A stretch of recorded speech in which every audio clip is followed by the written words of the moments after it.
पावन धरा पर पधारे हमारे विनोद जी जाखड़ साहब और इनके साथीगण प्रफुल्ल अटीला हमारे प्यारे और लाडले पार्षद की तरफ से आज इनका स्वागत रखा गया है। सबसे पहले मैं इनकी बीकानेर की धरा पे स्वागत करता हूँ, खैर मकदम करता हूँ और भाई प्रफुल्ल अटीला का और उसके परिवार का दिल की गहराइयों से आभार व्यक्त करता हूँ कि मुझे भी इस मौके पे आने का मौका दिया।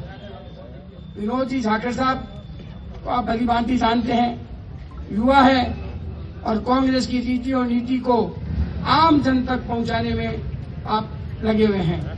आपसे मैं अर्ज करना चाहता हूं कि भाई कांग्रेस एक ऐसी पार्टी है जो 36 कौमों को साथ में लेकर के चलती है। मैं आपसे निवेदन करना चाहता हूं, अभी हाल फिलहाल 2 महीने 3 महीने बाद हमारे पंचायतों के और निकाय के चुनाव बहुत नजदीक है। आप युवा बैठे हुए हैं, कांग्रेस की बागडोर आप लोगों के हाथ में है। अगर पार्टी को शहरी लेवल पे, स्टेट लेवल पे मजबूत करना है तो आपका योगदान ही बहुत कुछ काम आ सकता है। आने वाला वक्त हमारे पार्षदों के चुनाव का, निकाय के चुनाव का है। जिसको भी पार्टी अगर कोई टिकट देती है, आप और हम सब लोग ईमानदारी से पार्टी के लिए लगें। ये वो पार्टी है जिसने देश को आजाद कराया। आजादी के बाद के अंदर यहाँ पे हमें जो संविधान डॉक्टर भीमराव अंबेडकर जी ने दिया है, वो हमें जीने का अधिकार जो दिया है, जो हमारे कर्तव्य है और जो हमारे आज हम जो जी रहे हैं इस देश के अंदर, डॉक्टर भीमराव अंबेडकर के कानून की वजह से हम जी रहे हैं। भारतीय जनता पार्टी इस कानून को तोड़ना चाहती है, इस कानून में संशोधन करना चाहती है।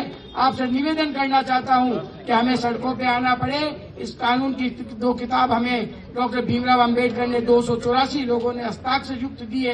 हिंदुस्तान का सबसे बड़ा संविधान, दुनिया में सबसे बड़ा संविधान कोई है तो हिंदुस्तान का है, जिसका वजन 13 किलो का है। आप अंदाज लगा लीजिए। आपसे अर्ज करना चाहता हूं कि आज हम हिंदू, मुस्लिम, सिख, ईसाई 36 कौम के जो लोग रह रहे हैं, ये डॉक्टर भीमराव अंबेडकर साहब की ही देन है। आपसे अर्ज करता हूं, इस देश की एकता अखंडता को हमें कायम रखना है। बोलना तो बहुत कुछ था, लेकिन विनोद जी हमारे बाहर से आए हुए हैं, हम इन्हें सुनना है। इस देश को तोड़ने के लिए हमारी बाहरी ताकतें भी लगी हुई है।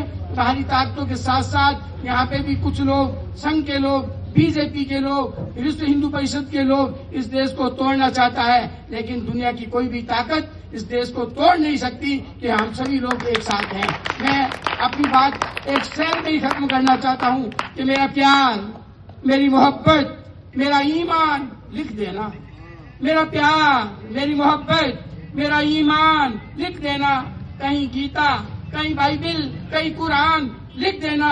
मैं किस मिट्टी का बना हूँ यारो, मेरी पहचान लिख देना। कफन के कोने कोने पे तुम हिंदुस्तान लिख देना। जय हिंद, जय भारत। विनोद जी का बहुत बहुत स्वागत।